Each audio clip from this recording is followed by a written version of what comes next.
Raz, dwa, raz, trzy, raz, cztery. Welcome everyone.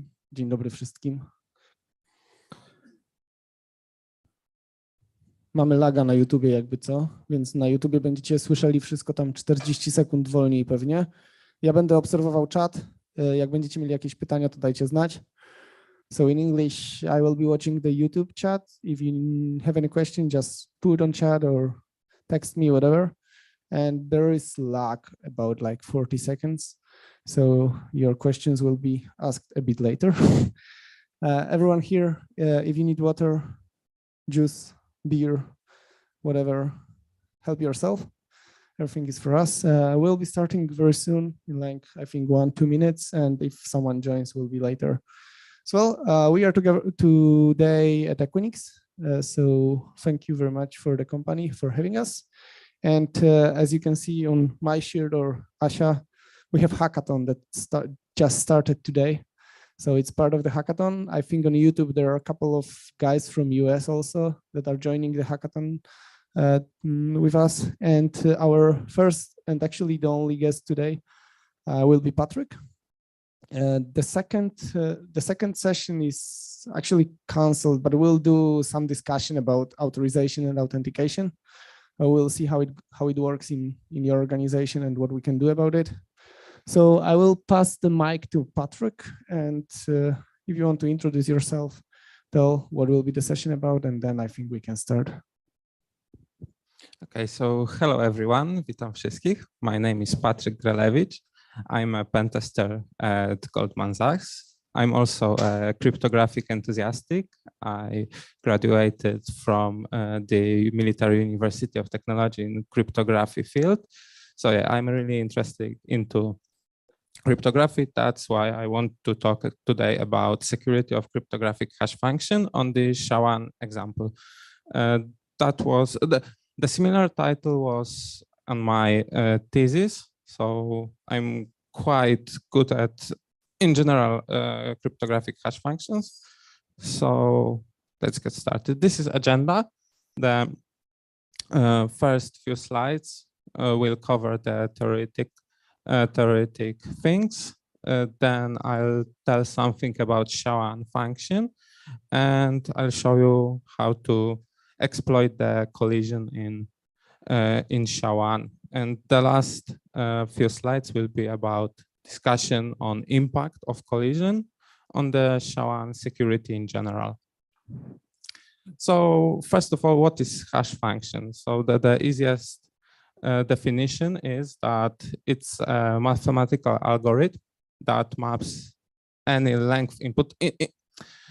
In practice, it's not any length input. There are some limitation on that. For example, for SHA-1, the biggest message can be 64 power -1, and the input is always the same for one particular hash algorithm. The next definition is that it's a one-way function, so it's easy to compute the value of that function from the argument, but it's difficult, it's impossible, it should be impossible to compute the argument from the value. And this is my formula here. It's quite important because I'll use it later on my slides. So M is a message, it's an argument of function, H is a letter for function, for hash function, and H from M is a value of that function. Okay, so something about properties of cryptographic hash functions. In general, we have two families of cryptographic hash function, message authentication code and message or manipulation detection codes. I will talk today about a message that manipulation detection code. The difference is that for message authentication code, there is a secret key. For MDC, for message detection code, there isn't any secret key. So the first and the easiest, to be honest, attribute is that it should be easy to calculate.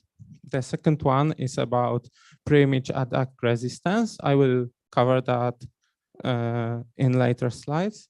The second one is about second pre-image or weak collision resistant, and the last one is about strong collision resistance. I will cover these topics in next slide. So first of all, pre-image attacks. What is pre-image attacks? So attacker has an output of hash function, and his task is to compute an argument from that output. So for example, if we have a system and a user, let's say admin, with a password admin123, so the password is stored as a hash. So if we want to get to that system, we should provide the correct password, and our task is to, based only on that value, on that hash, guess the correct password. So this is a real life example, and the most trivial way to do that is just by guessing arguments one by one. So this is a brute force attack. And for n-bit flank hash function, the approximate complexity of this attack is 2 to the nth power. It's quite important because this is like a limitation. If there will be an attack better than that, we can consider the attribute as broken. So we can improve the brute force attack to a dictionary attack. So we can choose for passwords, for example, arguments with higher probability. And the next thing it's worth to mention is rainbow table. So we can use pre-computed arrays with known hashes. So to protect against this attack, we should use salting, because these rainbow tables, in fact, there are a huge amount of data, pre-computed hashes earlier. So with using salt, we can make the work of attacker harder, more difficult, because the salt could be, the salt doesn't have to be secret. It could be publicly known, but it should be random to avoid the situation that that particular argument was computed earlier. So the next thing is second pre-image attack. So this time attacker has a message, an argument, and the value. And his task is to compute a different argument such that the value, the hash function, the hash value will be the same. So for example, we know that the admin's password is admin123.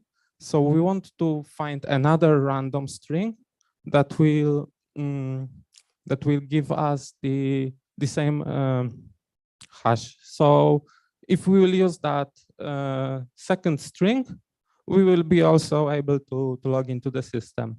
The next real life example is if we have one document signed and we want to do something malicious with that, we can create another document with the same hash. So the signature scheme will be broken. So again, the most trivial way is brute force attack. The approximate complexity of this attack is the same, to the nth power, and the attacker can use the previous attack to compute M1. So he can use a value of HM to compute a few values of argument of M to break the second pre-image attack. So the most difficult to break is, in general, is first pre-image, and then second pre-image, and then the easiest to break is collision. So what is collision attack? What is the difference? Here, attacker doesn't have anything. His task is to compute two different random strings that will give the same hash function. So this time, the approximate complexity of this attack is way smaller due to birthday paradox attack, because this time we don't have like admin123 password. We just want to generate 2 random strings that will give us the same hash. And it is speculated that with quantum computers, it will be even easier to generate, to carry out this attack. So for most hash function, this time of attack is the first one published. It is the easiest attack, both from theoretical side and practical side. And the assumption is quite strong, and often the function is still usable, even if the collision is published, which what I will show later. And there is also one type of attack. It's something between a collision attack and second preimage attack. It is called chosen prefix collision attack. So this time an attacker has a partially control over the message. So only part of the message is totally random. The next part, the first part here, is controlled by attacker. And this attack was used to break a signature in MD5. So these attacks were like general type of attack. It weren't algorithm specific attacks. So there are 2 popular classes of algorithm specific attacks. The first one is linear cryptanalysis. It is based on, like in general, every hash function has something from nonlinearity. So the goal here is to approximate that nonlinear function with some Boolean linear function and solve the equation. And the second approach is differential cryptanalysis attack. So this time we're investigating the difference, and we want to create a small difference on a few bits that will reduce each other later. But it's not important. It's just for your knowledge. And the important statement is that algorithm attribute of that algorithm is considered broken if there is an attack faster than theoretical one. So for first preimage and second preimage attack is 2 to the nth power, where n is the length of the output of the hash. And for collision attack, it's 2 to the n divided by 2. So this is a small overview of non-hash function. There are not every hash function mentioned here, only a few, the most popular right now, I would say. The first one is MD5. It's the oldest from this hash function. And as we can see, the output length is the smallest here. And the preimage attack is preimage attack resistance is broken. So there is a preimage attack, only theoretical attack, because complexity of that attack is 2 to the 123.1, if I remember that correctly, power. The second preimage attack by itself does not exist. We can use the first preimage attack to do that. And there is a known and successful chosen prefix attack. So the chosen prefix attack, something between the second preimage and collision attack. And of course, there is a successful collision attack. It's really easy to generate a collision. The second function is SHA1. This is the function I want to cover in more detailed way later. So there is a preimage attack resistance. There is a second preimage attack resistance, only chosen prefix attack, but this time theoretical one. And there is a practical collision attack from 2017. The next one is Whirlpool. This is a different hash function. It was designed to compete with SHA-2 for a standard, but that time it was told that the output length is too big.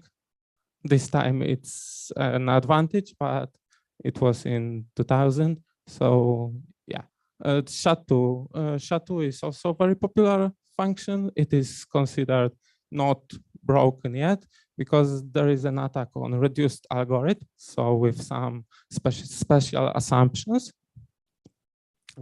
What is important, most of these attacks, most of these hash algorithms are based on Merkle-Damgard construction. I will tell more about that later.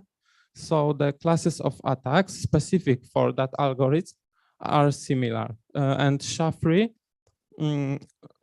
like a future standard, I would say, is based on sponge construction. So it's completely different.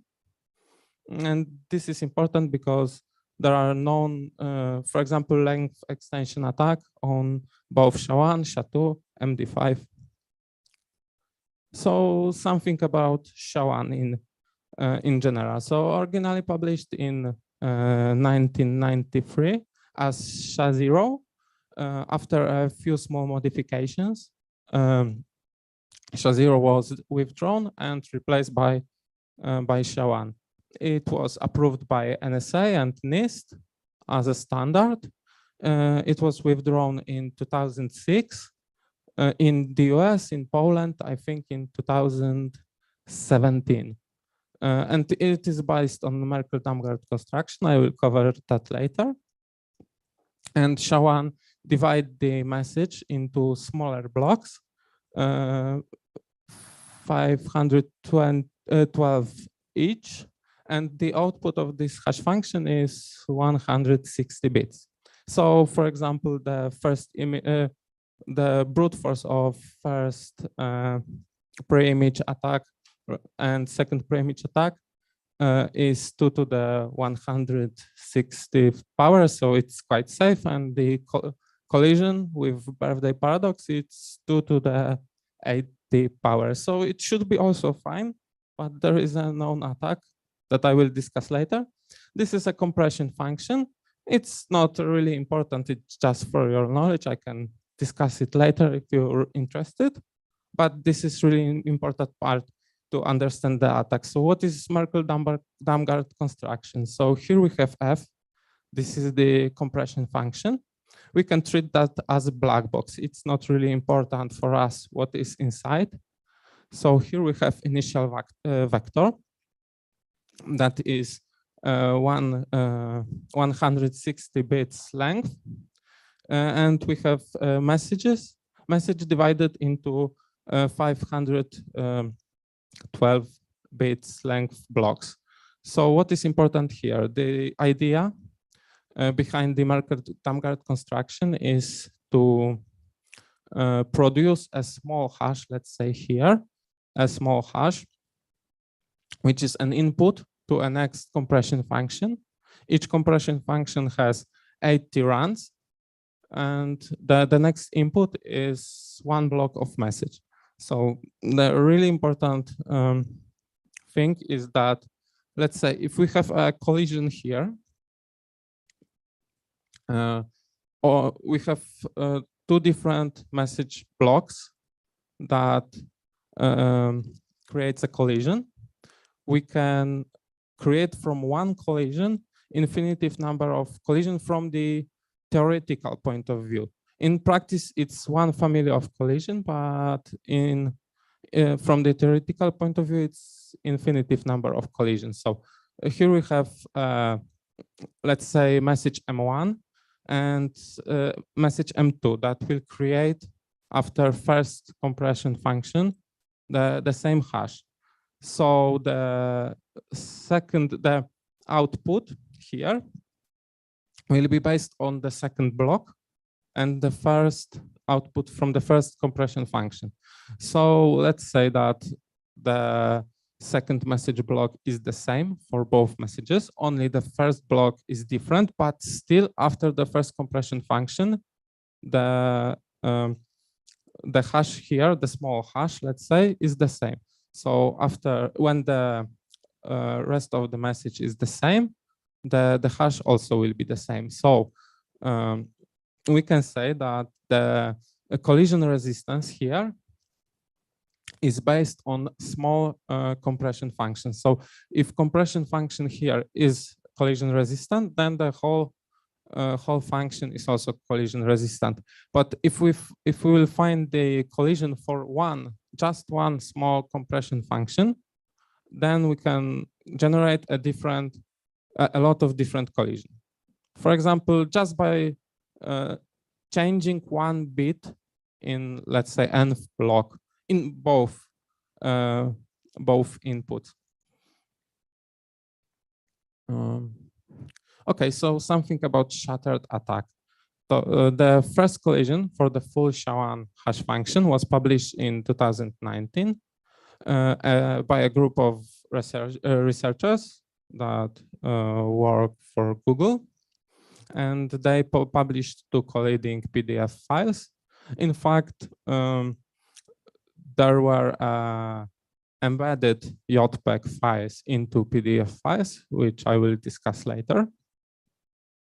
So to determine the collision, they needed to the 63 computation of single SHA-1 function, and the attack is almost 100,000 times better than a theoretical birthday attack. So with this attack, the collision resistance is broken, and then also the whole security of cryptographic hash function is also broken. And on a single CPU it's impossible to do that on your own computer. They had a really huge budget to do that. So this is an example. They created 2 PDF files. The difference is quite small here, but it could be like almost every JPEG image here, which I will show you later. So as we can see, the SHA-1 value of both images is the same.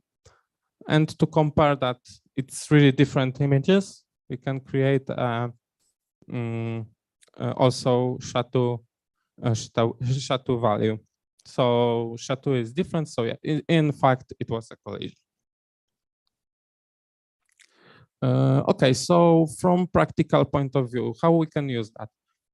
They create small blocks of collisions. So we can use this block as I shown in a slide with Merkle-Damgard construction and create a lot of different collisions just by changing some bits between after these special blocks generated by Google researchers. So yeah, it's possible to generate 2 PDF files with a special structure. So the structure in general is 2 identical prefixes, then 2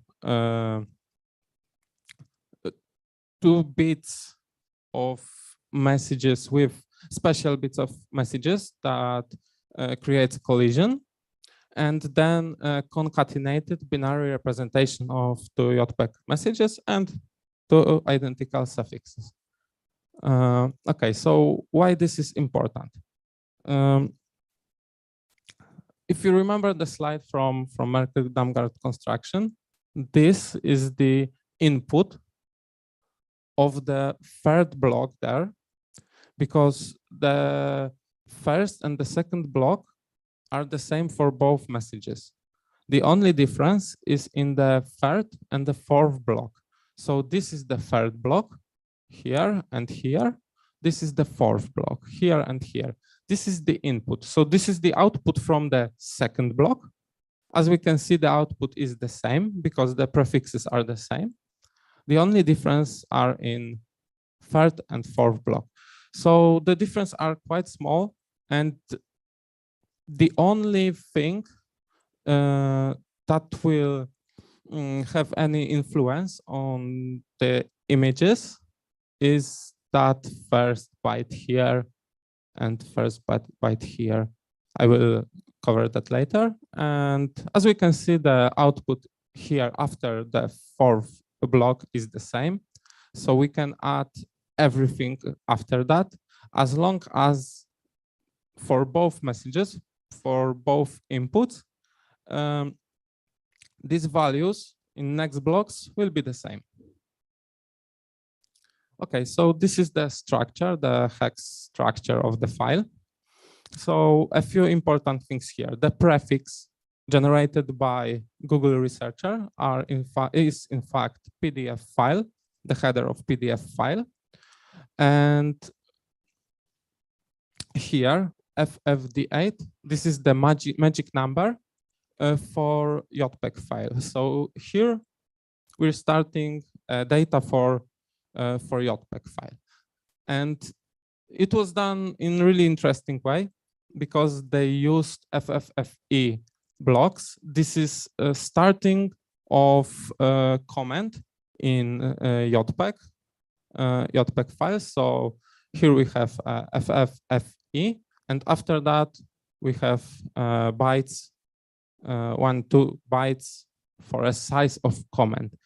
So here we have 24 in hex, so it's 36 in decimal.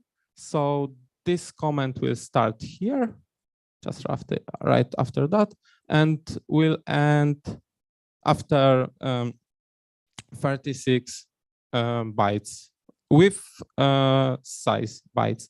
So it will end right here. So it has no influence on the images, on the look of the PDF, JPEG, JPG files. So here we have a second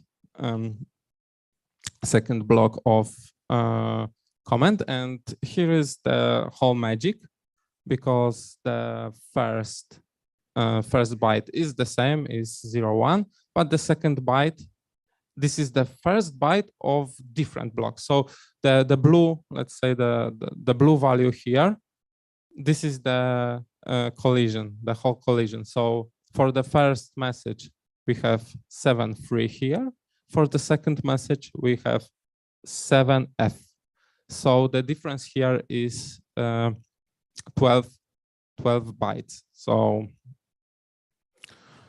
the first comment will end just right, the longer comment will end just right after the gray arrow, and the shorter comment will end just right after the black arrow. So let's start with the gray arrow. We have a start of data here. So this is data for the first image, and just right after the data for the first image, we have again the block of comment, and the second image, the whole second image is commented out, so it's not displayed.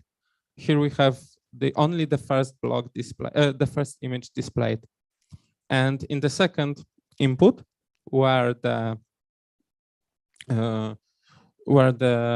comment from the collision will end here, right before the black arrow, the first image and the next comment block between the first and the second image is commented out. So this time only the second image is displayed, and this is the whole magic.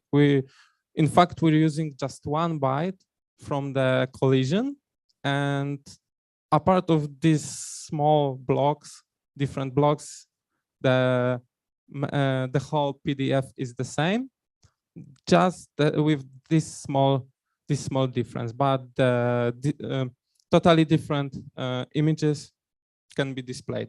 And after that data, there is a PDF footer. So what is important here, the size of both images should be the same. But we can use resize function in Python, it's not a problem. So this is one example. I've generated two JPG files, happy and sad. And as we can see, the SHA-1 hash is different here.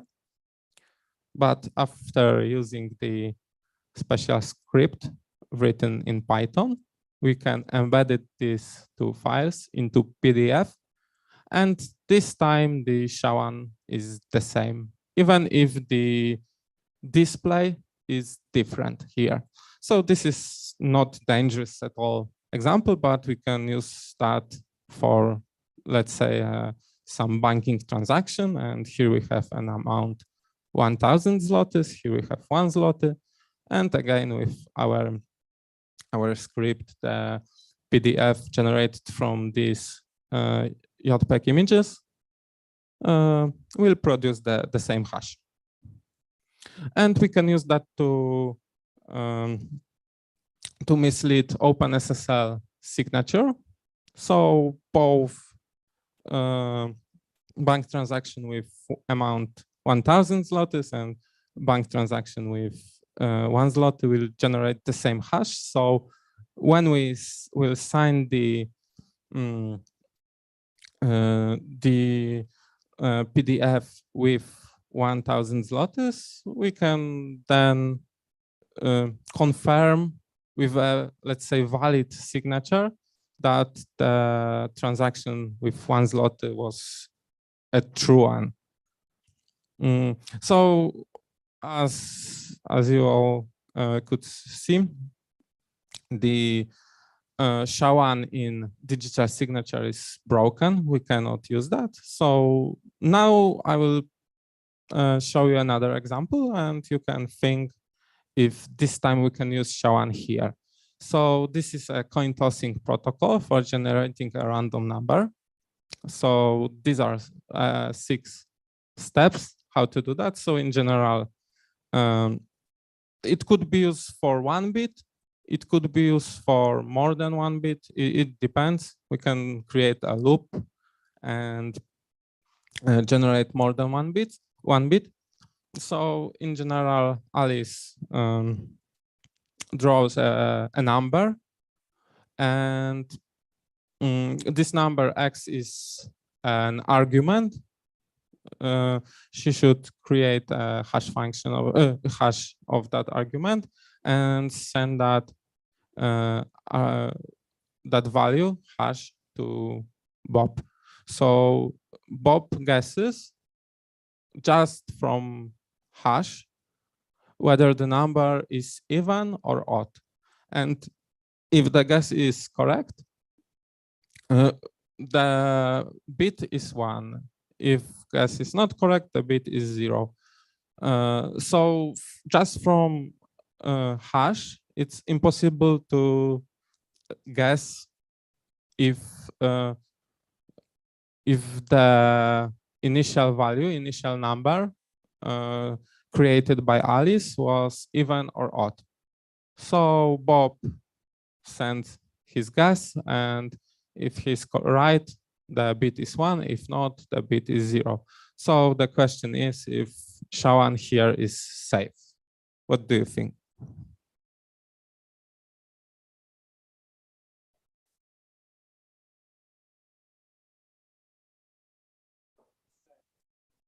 It's safe? Why not safe?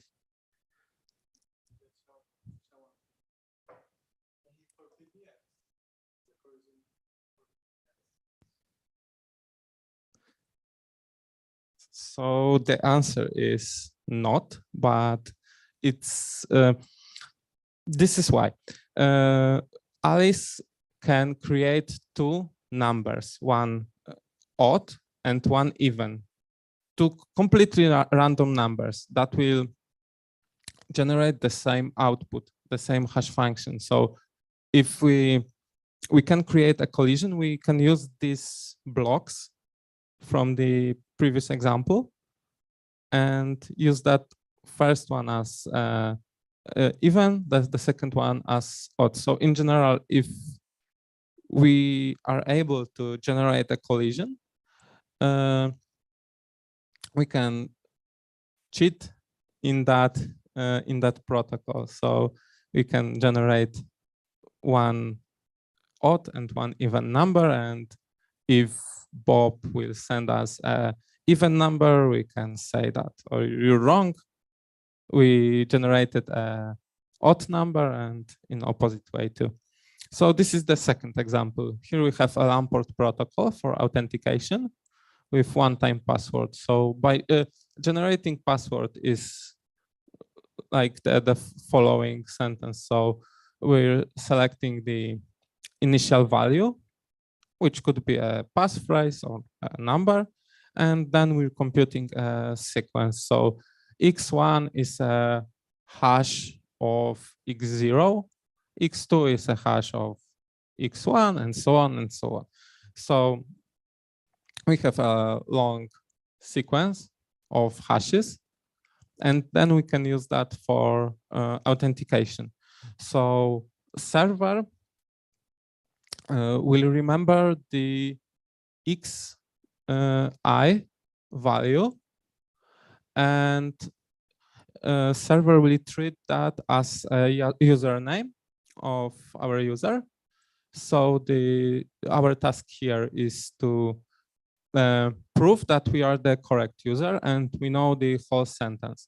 So this time we will send the xi minus 1 value from our sentence, and the system can confirm if the value is correct just by computing the hash. If the value sent by us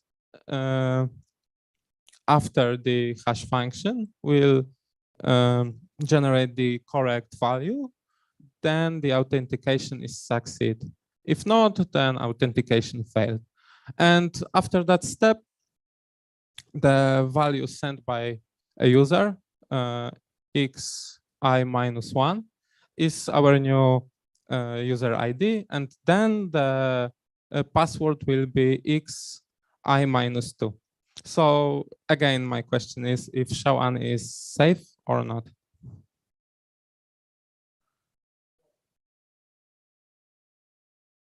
Not safe? No, this time it's safe. This time it's safe because we're not using here a collision. We're not using here a collision resistance. We're using here one-wayness. So the first pre-image resistance is important here. Yes, that's true. Okay, so these are a few books worth mention. First Collision and the website of Google researchers. A thesis of Bart Prinell about hash function in general, if anyone is interested in that, and needs documents. And of course, Wikipedia. I was surprised how well it was documented in Wikipedia. I was told that on Wikipedia there aren't a lot of, let's say, good quality information, especially in some specific areas like cryptography. But I was surprised it was described really, really well. So do you have any questions about that?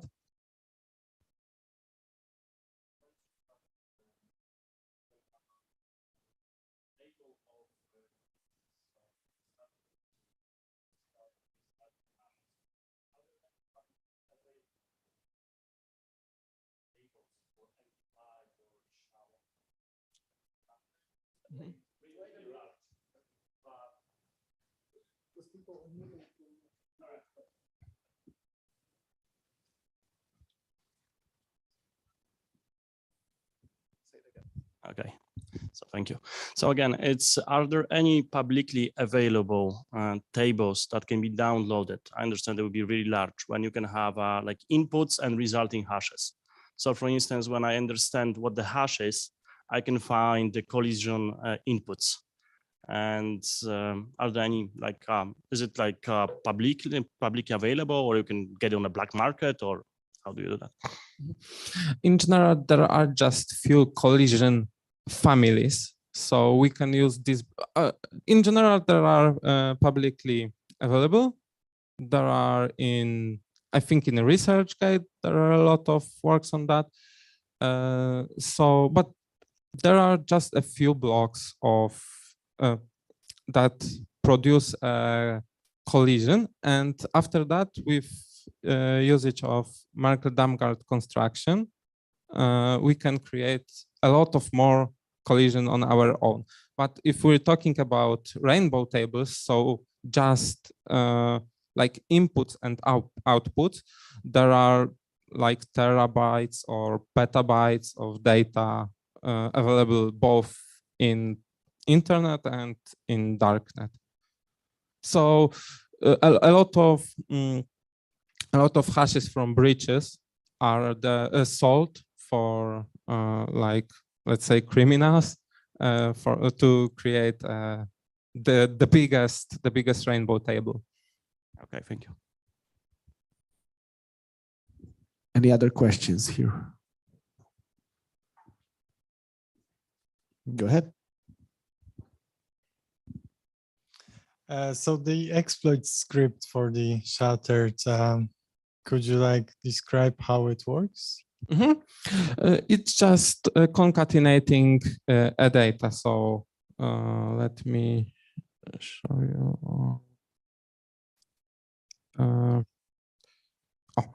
This example. So initial vector is always the same. It's in the documentation of SHA-1. Then I'm concatenated 2 or 3, I think 2 block of prefixes, the same prefixes. Then I'll add the 2 blocks of collision. And after that, I'm concatenating the message in the following format. So small data with that, let me show you here. Small data with that first small comment. I mean, the difference here is important. It's 12 bits. And the whole data for image 1. Then again, a small comment block between the first image and the second image, just to be able to skip the first image in one of these examples, and then data of the second image and footer. So there is no computation there. It's just concatenating data, resizing images, and creating a PDF file from that. So it is just you reuse the prefix that Google discovered and just replacing the images because it's they must be like the same. Yes, it replaces images and small and the pointer to the comments section. Yes, exactly. But the first pointer has to be the same. I mean, we cannot change anything here and here. We cannot change. We can change everything from this 0, 0. So it could be almost everything here. I mean, if it won't be a valid JPG file, it won't be displayed. But in general, we could put everything here. It would be, this 0, 0 would be commented out anyway. So we can put 0, 1, 0, 2, and so on. And that would be, from a theoretical point of view, the second collision, the third collision, the fourth collision.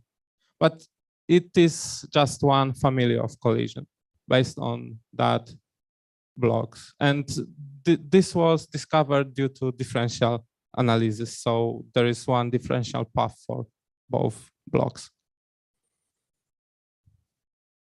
Are there any other known collisions, like for SHA-1?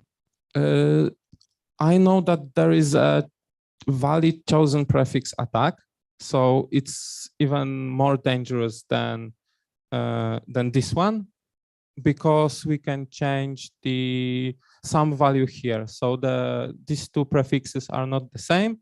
If there will be, for example, our username here, we there is a chance, it's not 100% sure, but there is a chance that we will be able to change the username to something different.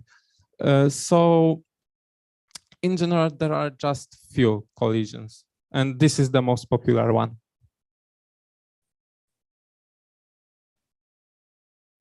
A few families of collisions. I have actually one question. Sorry, I have actually one question just to what you said, because you showed us that sometimes the SHA-1 is safe, sometimes it's not safe. Can you share some, I don't know, practical knowledge or practical view on when we can use SHA-1, when we cannot use SHA-1? Because I can tell you from like day-to-day work that there are people that read that SHA-1 is broken, so we cannot use that. It's not true, right? There are situations that you can use SHA-1, and we are using it every day in TLS, for example, right? But so can you share when we can use, where we cannot use, just to answer this? Okay, sure. So in general, the best practice is not to use, because it's the safest approach. But in some situations, in some protocols, it's still acceptable, let's say. So we should focus on the protocol we're using and on the attribute from property from here. So if the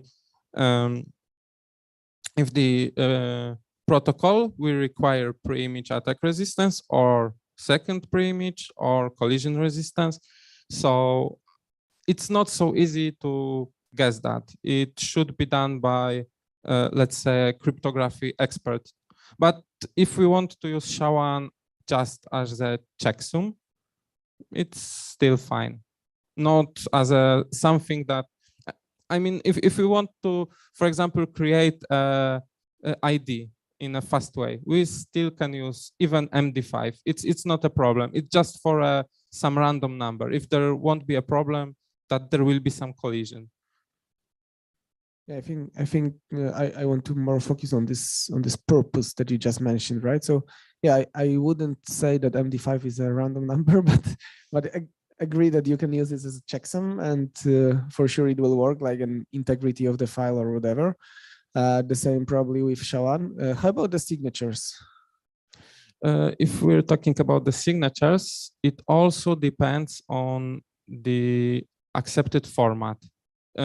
As I shown, we can, in some cases, we can break the signature, but in general, it's not so easy because there are some, let me show you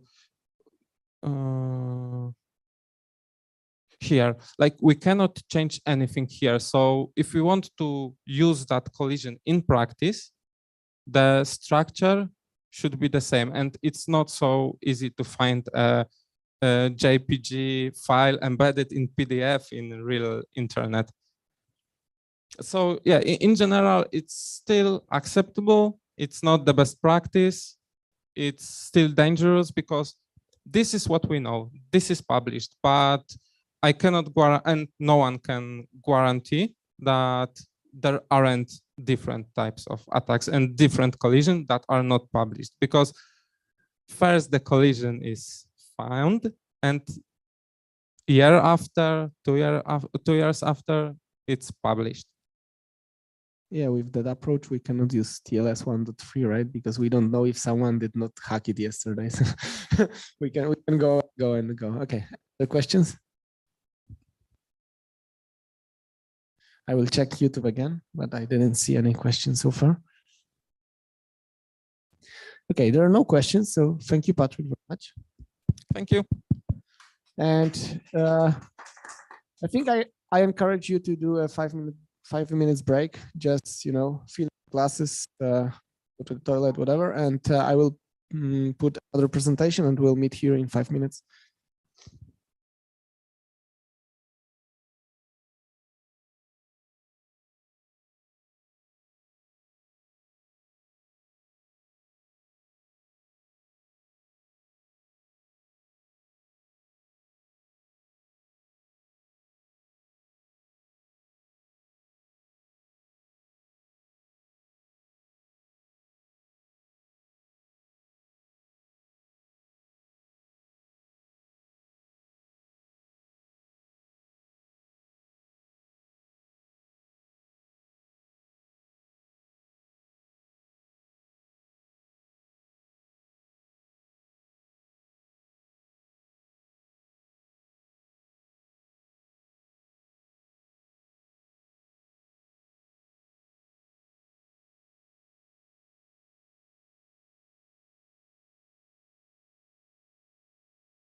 Dobra, proponuję sobie wziąć talerzyki po prostu i usiąść z tym. Możecie jeść i pić w trakcie.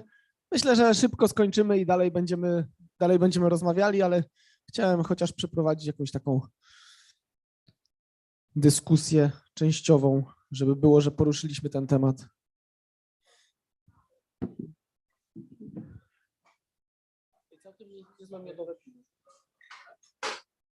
Dawno nie piłem takiego niesłodkiego miodowego. No.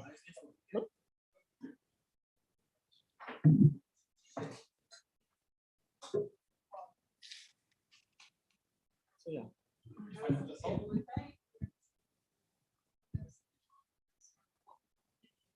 Ale co? Nie będzie tańców.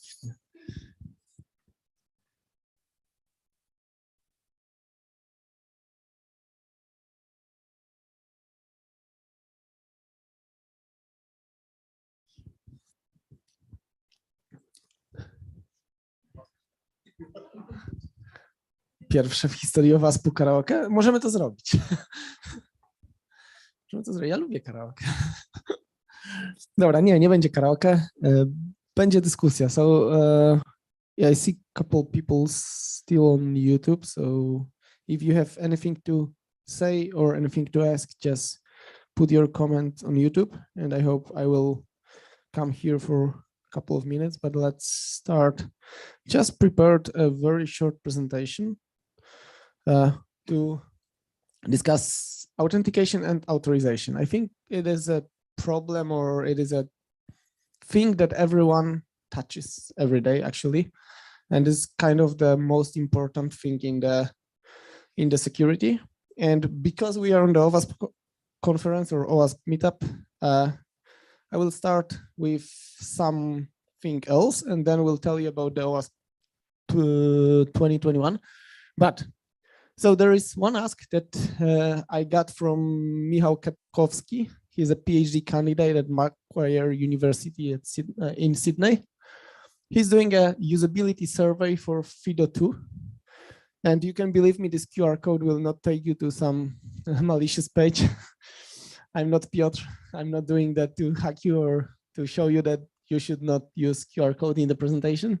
You can easily scan it. And there is 26 questions that it should be anonymous depending if you are logged into Google or not, but he doesn't care about your data actually.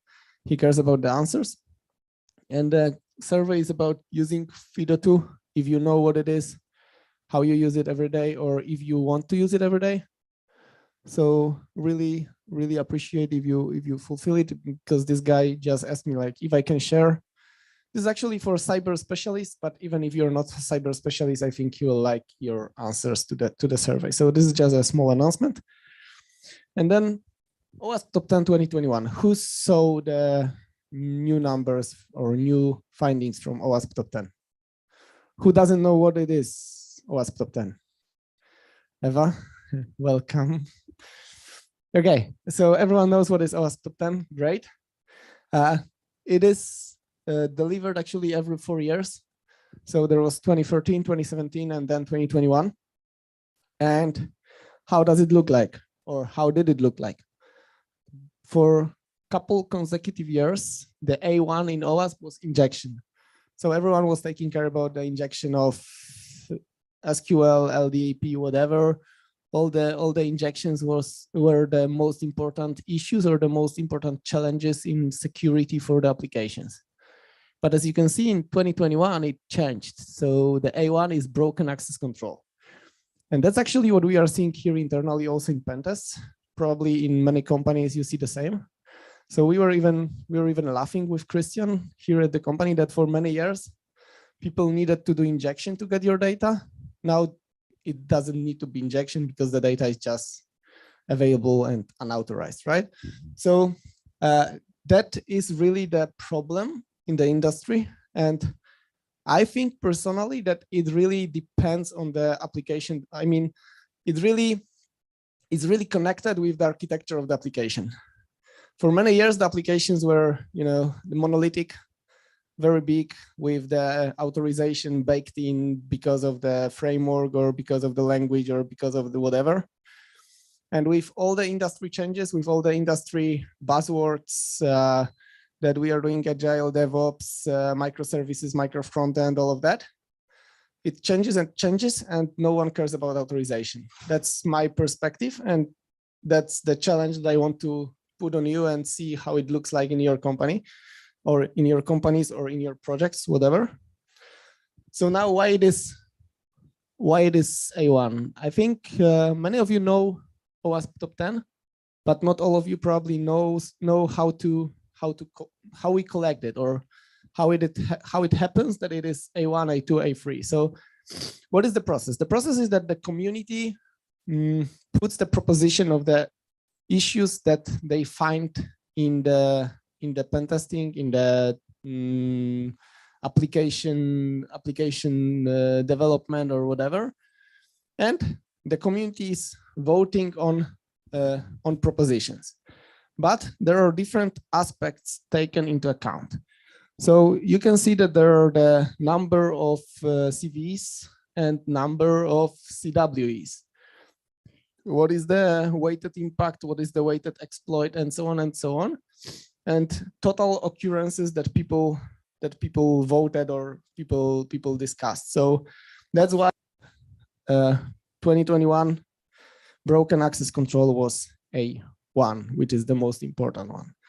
And just when I was preparing those slides, because I knew that there will be no presentation, I just created a slide to discuss. And there was a breach that I got the information about, is Optus. Anyone heard about Optus breach?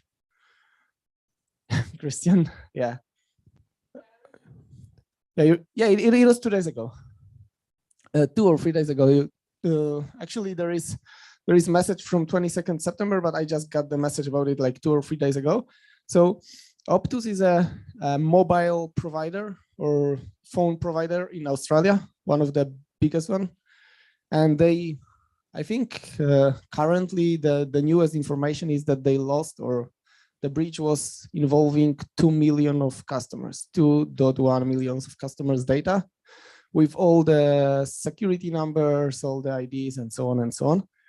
So the breach is huge, and they don't share the information. What was the method or how the breach was happening? I think now there is a big investigation in the industry, how it happened and all of that. We are also doing some of the threat modeling, but what we know is that someone was able to access the data without the authorization. So I think first and the biggest challenge in the industry, not in the security, but in the development industry or in the world, is the understanding of authorization versus authentication versus identification. Maybe you know that because you are a cybersecurity specialist, but when you talk to your developers, probably there is a bit of misunderstanding. And even I had some time ago a presentation in .NET that when you want to do authentication, you are using the word authorize. That's how .NET is built, and that's how people understand authentication versus authorization, right? That's not the true, right? So just to make everyone on the same page or on the same stage, I will maybe introduce those words. So identification versus authentication versus authorization. What I always say on the lectures when I provide it to people that are not the cybersecurity specialists, I tell them to go to the post office. If you go to the post office, you say that you are Daniel Krasnokutski, so you are identifying yourself, right? You are telling who you are. Then you need to give your ID to show that you are Daniel Krasnokutski. So you're doing authentication. You're providing the details that indeed you are Daniel Krasnokutski. And then this man or woman in the post office need to check if you have authorization to get the letter. So if the letter is for you, or you have authorization from your wife, from your friend, whatever, to give you the letter. And it's the same in the application, right? When you provide your username, it's identification. When you provide password, it's something you know. it's authorization. It can be also MFA, so something you are, something you get like the MFA token or whatever. But then authorization is to check if you have really the allowance to get the details about your order, about yourself, and so on and so on. So now I want you, that's why I left the microphone there. If you can share some of the biggest challenges that you have in your companies or biggest gaps that you see in the industry related to authentication versus authorization. One of the problems that I see is the last one, so internal versus external. Everyone, or not everyone, but a lot of people in this company, previous company, and a couple of the companies that I'm doing the consultancy for, saying that internally it's okay, right? Like only internal people have access, so why do I need to check the authorization? Or why do I need to do additional checking if this user is really authorized to get this data? Do you see that in your companies, or do you think something else is a bigger challenge? Whatever, I just want to open the discussion, and I think that will be something interesting to everyone to just get the know and whatever. Patrick, I think you're smiling. You can be the first one.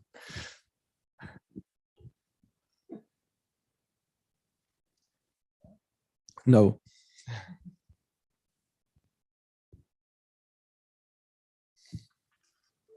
I'm not sure how much can I share. Yeah, definitely it's like there are so many methods for authentication, authorization for the users or the systems that is available. So it's hard to like be up to date first for the developers. And the second thing is that, yeah, they need to have the tools, libraries to just use them. So it's the security job at first to help them choose the right framework. Then, and it's usually for authentication, like authorization is always hard and No, it's working. No, it's not. Okay, let me give you this one and change the batteries maybe. Yeah, so authorization is hard, especially in the systems where there are multiple roles. If you choose like role-based access control model, and sometimes there are mixed models, like there is an role-based for the system, but like some other types of access control for the users. And they might be like different authorization, like there are different ways of identifying the principal in the backend, and it looks differently on the front end.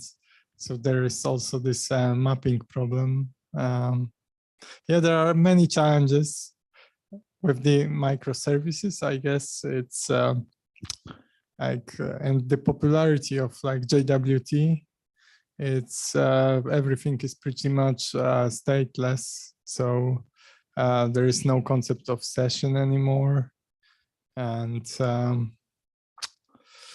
yeah, there are no good solutions, I guess, to build a proper authorization. Just the IDORs would happen a lot, definitely. And I imagine in next 4 years, 3 years, we would see access control as the A1 on OWASP top 10 as well. And yeah, they started like, I feel like the authorization issues even started to mix like with business logic issue, because it's up to business to define the like roles, if that's a role-based access control model, to what they can do in the system. And sometimes they, due to the system complexity, they cannot properly define what roles can do in the system. So I hear a couple of things here. One is you said that it's different on the front end and different on the back end. I hear it as a totally internal versus external. I mean, people like administrators have different roles than the users, and sometimes it's not well defined what the administrators should do or how they should be authorized, right? So that's one of the things, and I totally agree. Second is stateless versus stateful. I'm not sure I agree that stateless is less secure or worse for the authorization, but I for sure agree that it's much harder to do the authorization because the session is not there, so you need to have a proper scope, right? And the one thing that I totally agree is the business part. I think we are in the world that everyone wants to develop features after features after features, and everyone is trying to get them more like everyone should do everything, but then no one thinks about like what should the user be authorized to, and that's the issue when we do the user story or whatever. Yeah, totally agree. Any other thoughts from you guys on this topic, or you want to agree or disagree? Yeah, one thing I would like to add is that post office has better like access control model than our apps. Yeah, but time to delivery is much worse. Yeah, indeed. So I agree with what you said about the problem with internal services and authorization there. Because if we imagine an application which is running in Kubernetes cluster and we have some sort of like a gateway to the cluster, the developers, they care about the services they deploy in the cluster. They don't care about the gateway. The gateway is usually the job of somebody else who's called DevOps or Ops or whatever. In different organizations, it's different. And at the end of the day, if security reports such a problem, everybody says, it's not my job. I'm authorizing this gateway, but the gateway may use some different kind of users to call the internal service, which means the authorization and authentication is cut at the gateway.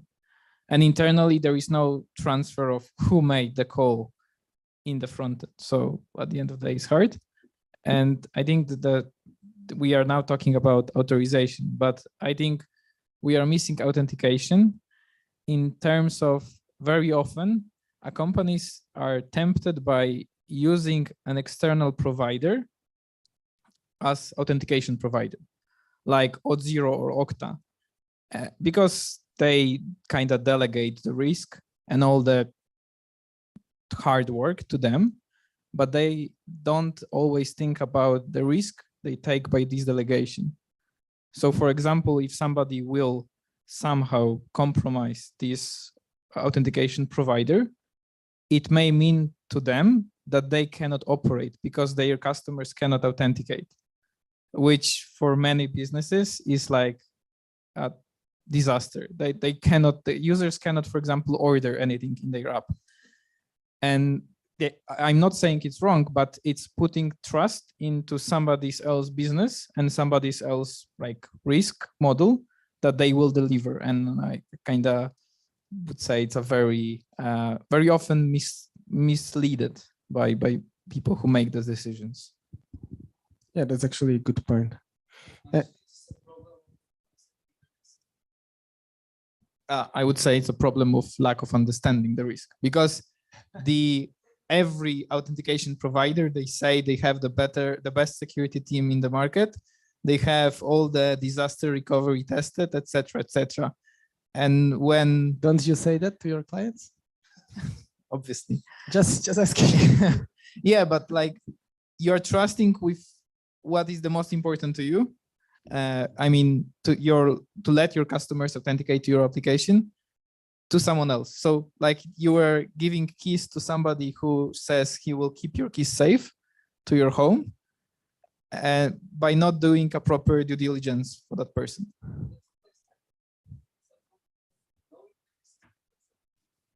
Yeah, that's true. Yeah. How you can be sure that you're safe if you let your developers create another authentication mechanism?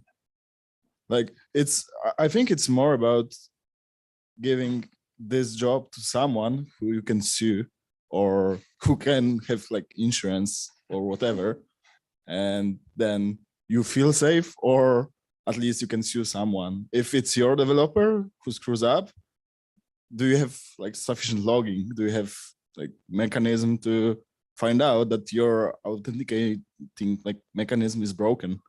So yeah, I think it's more about that. So you think the risk, passing the risk by buying the insurance or buying the vendor that you can sue if something happens is the mitigation that people choose. That's why we are trusting the third party. I would be a CEO. If I would be a CEO, maybe I would choose that. Like, fortunately, That's fair. I don't need to do that. Your company has better lawyers than engineers.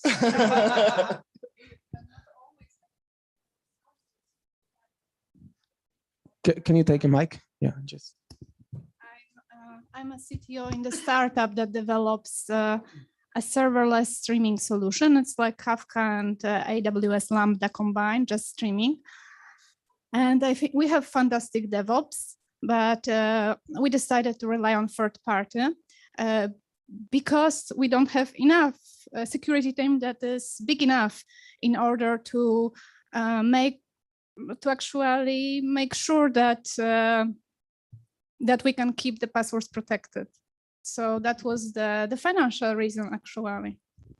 Okay, I don't want to make you uncomfortable. So if you cannot say, then you say that you cannot say, or you don't answer. I don't have permission to answer. Okay, I don't know if I can say, so I prefer not to say. No, but I don't know what are you asking. yeah, I didn't ask the question yet. I didn't ask the question yet, so let's wait for the question. But I tell you what I have the challenge with in this model. Go right? for it. Yeah, because all those messaging queues are perfect, right? Like you need to have something asynchronous to work with and to pass the messages and get all of that features. But the challenge that I see, I mean, it's not a good or bad. I'm just asking because there is always the discussion between security and usability on all security versus efficiency, right? So if you have Kafka, what is the authorization model or authorization model that you are using for the microservices talking to Kafka? Is it like, I don't know, user per topic, user per Kafka, user per service? How do you do that? We haven't integrated Kafka. We have written our own solution. And the company is called Scramjet, so you can go check it out. Based on Node, and currently we support running apps in JavaScript and in Python. So we have a Kafka-like functionalities that we offer based on streaming, and we actually have a lot of security challenges. Of course, starting from the I don't know. So you have to make sure who is running, what they are running, whether it's not a malware.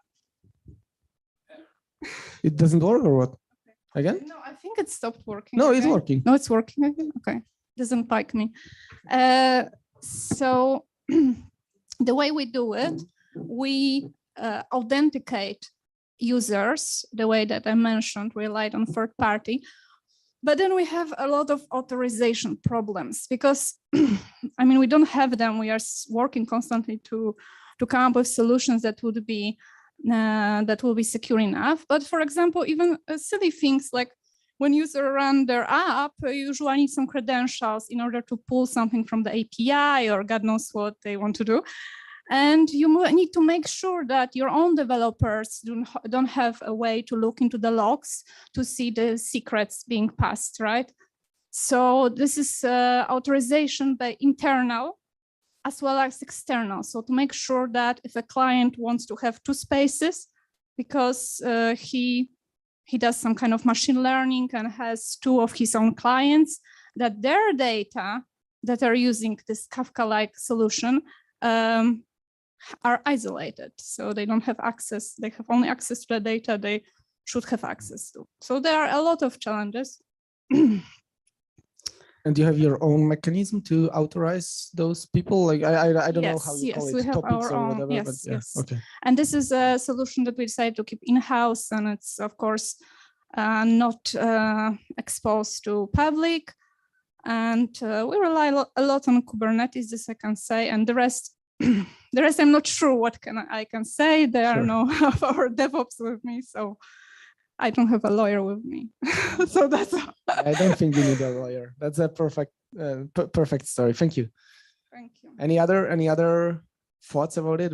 I mean, this insight was very, very helpful because I see a lot of those challenges in many companies. So that's really good. Yeah, I've Go got ahead. some thoughts regarding the vendor that you mentioned, the for authentication, for managing your authentication.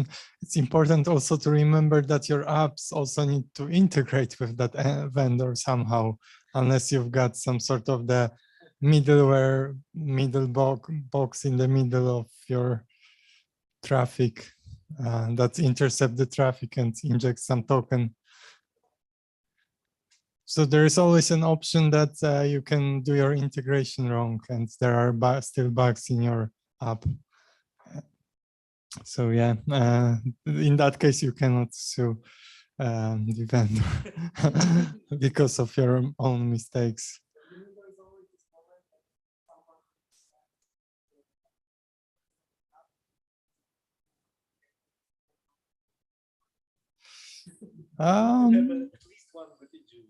Yeah, you need to have at least one senior developer.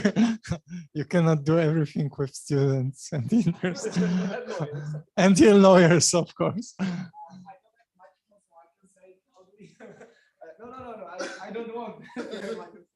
So I think the challenge in many companies is not students or not students. The problem is to make a decision based on the discussion with those developers. I'm the senior director. I know what I'm doing.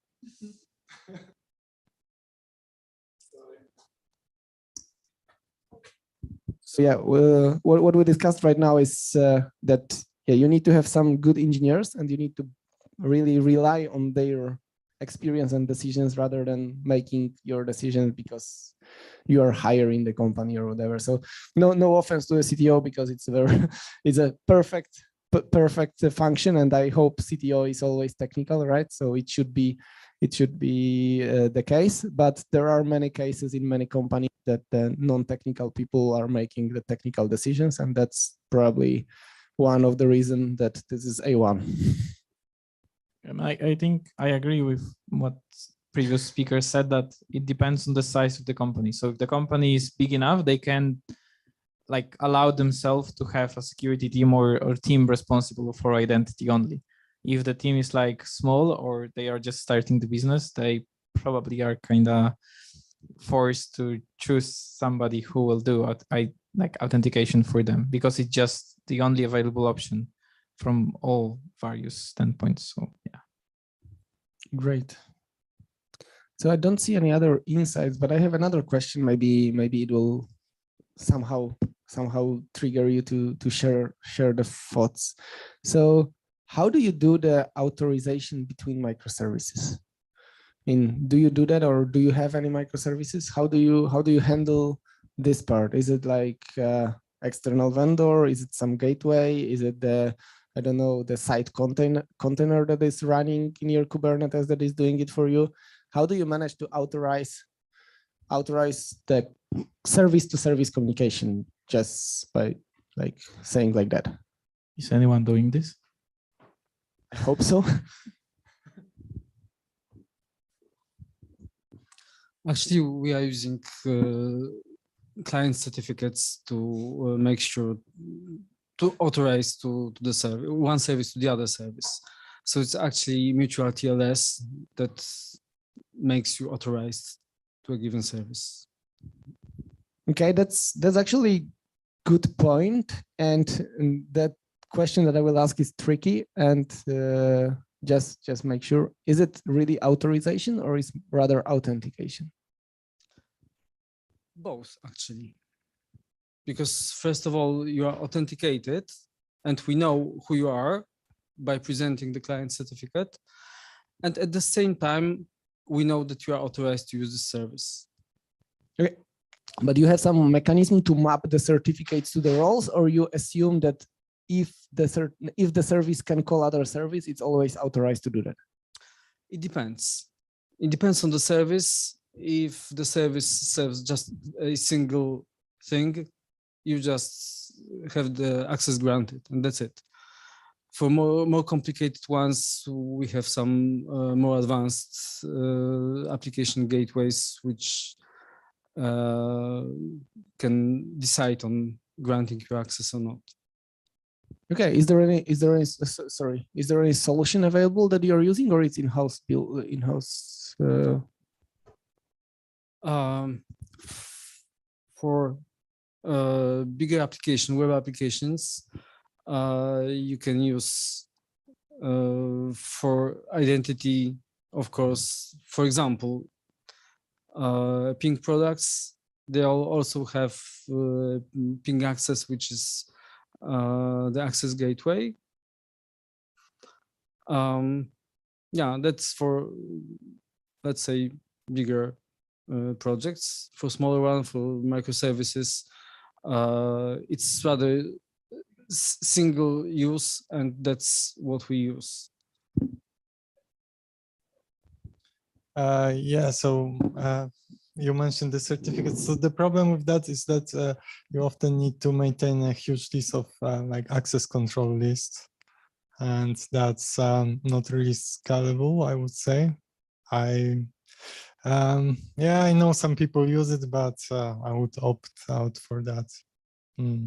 Maybe because of the scalability, and it's hard to really maintain the access control list, and it usually ends up with being too permissive, so it allows too much usually. At the beginning you might do it correctly, but then if you scale your microservices to like hundreds, then for each you need to maintain the access control list. That becomes a nightmare for developers or DevOps to do that. Role-based sounds better. So assigning some roles to a system might sound better, and then let's in your like APIs define which role can do what, and based on that make decisions. But it still requires for the business to define the roles and define what the role can do in the system. So it's on the now the risk becomes like more the business rather than the operational one to maintain the access control lists. But that's my opinion. So I have one more question, and we'll read the YouTube comments, because there are a few, I mean, a lot of comments really, really good related to this discussion. But to your point about the certificates, one thing that I just thought about, if you do the authorization with MTLS, how do you revoke the authorization? I mean, if you know that this service is not any more authorized, or the user that is using this service is not anymore authorized, how do you revoke that? Do you have any, the certificate revoke list in your environment, or how do you do that? That's actually for PKI purpose. PKI is used for this. So we use certificate revocation lists, and that's it. But I believe, I mean, I assume that you're using some internal PKI, right? Because like. Yeah, that's okay. right. It's okay, our great. internal company PKI. Okay, great. So I will just read some of the comments that are on the YouTube. Actually, the Michał that I shared from Sydney is with us on YouTube. So he wanted to thank you everyone that just signed for this survey or will be filling the survey. I will share also the presentation, and actually on YouTube there will be a video, so you can see it and you can scan the QR code. There are some of the comments from Michał and Bartosz Różański. So the main problem, what they think is that main problem is how to understand the internal accessing the customer-facing applications. And I think that's a very good point, because what I mentioned at the beginning is the internal people thinks, or the company people mostly think that internal is good. And if you have some customer support, they can do whatever they need to do their job, right? It's related to the business, because business will always come to you, oh, we need to support those customers. So, oh, the discussion that we just had I think last week, there was an idea that support should be able to change the customer password. Yeah, so great idea. I mean, from the support perspective, maybe it's a good idea, but from security perspective, it's not acceptable, right? Because if you can change this customer password, you can be whatever customer you want. So it doesn't make any sense, right? So that's one of the things. Second is the next problem is considering OAuth token as a user session ID, and I agree. That's one of the issues in authorization, that someone is thinking the cookie that is generated by the OAuth, or this cookie that is used, is just a session ID, which should not be. And one more from the human aspect, usability and adoption of more advanced authentication methods. That's Michał using FIDO for sure. And there is always problem of understanding, especially separating authentication from authorization. And you need to integrate with the third party, either or someone who do not understand Auth or can make the bugs. So yeah, I totally agree with all those comments. Great input, guys, on the Zoom. If you have any more, just let me know. And anything from you guys? You want to share something? I see it. Of course, Patrick. Go. Yeah, so for the like microservice to microservice, or just in general backend access control, I think AWS does it right. So if you have like your IAM roles assigned to the containers or just compute instance, and there you define what they can do with what resources, and maybe have for like other service communication, you have API gateway that checks your IAM permissions, and you make your IAM permissions right, then it's kind of looks very strong. At least that's my opinion.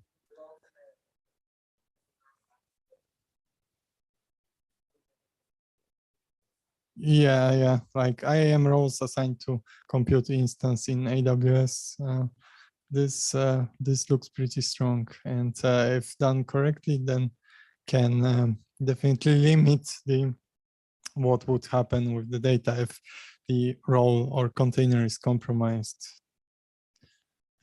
Instead of like having everything quite open, or what else?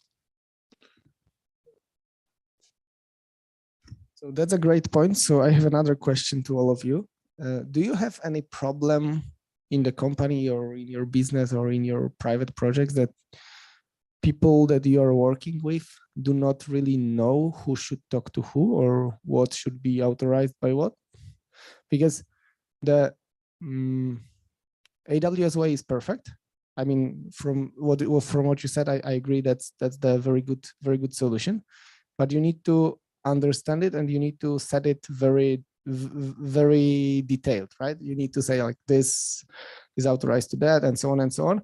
But on top of that, you will have a user, right? So even if the microservice to microservice is really authorized, you still need to get the user context and authorize the user if he can get this data from the microservice. So there are different layers, and probably it really comes like, oh, you put something on production, and then you found, oh, maybe it was not the best idea to authorize this service to talk to this service, right?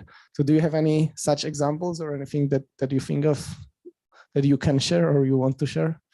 We are not sharing the companies that you are in, so you can say.